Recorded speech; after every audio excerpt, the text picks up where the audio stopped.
Hi friends, I'm just sitting here outside a venue waiting to go in and do my show again today.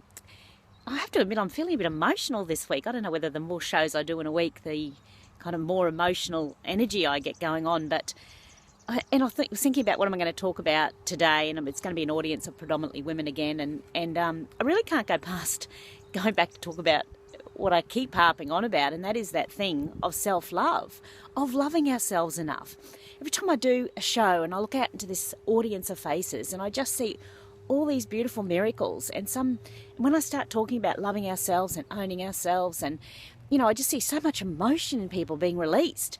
And knowing that we have forgotten somewhere along the line that we can do that. And I believe it will fix so many issues that we keep putting band-aids on. When I love myself enough, I wouldn't overeat. I wouldn't do that to my body. I wouldn't abuse it like that because I loved it. When I love myself enough, of course I would exercise because I know that that is what's right for my body, and that's what will keep my body healthy, and I love it and I want to look after it. When I love myself enough, I wouldn't do things to excess that research has already proven is bad for me and that could cause problems. I would take responsibility for that because I love myself enough. When I love myself enough, I wouldn't starve myself. I wouldn't hurt my body because I loved myself and I knew I was worthy of treating myself with such respect. And when I did that, I would naturally treat others with that same kindness and that same respect. But it has to start with us. It has to start with us. And I don't know when we're all going to be okay about really talking about this. It was so considered as such a bit of a fluffy message that I spent, I want to talk about dollars and how you're going to get more sales in my organisation. Well, you want more sales? I tell you what, you need some more confident, courageous people who aren't concerned about somebody saying no. And when we loved ourselves enough, we wouldn't be concerned about that because we know that no was not a rejection of who we are. It's just that they didn't want to buy anything and we wouldn't be crushed. It just is. And leaders, you're going to be better leaders. You're going to lift people to success when you are confident in who you are. And men, you're not exempt either. I mean, we would not hurt women.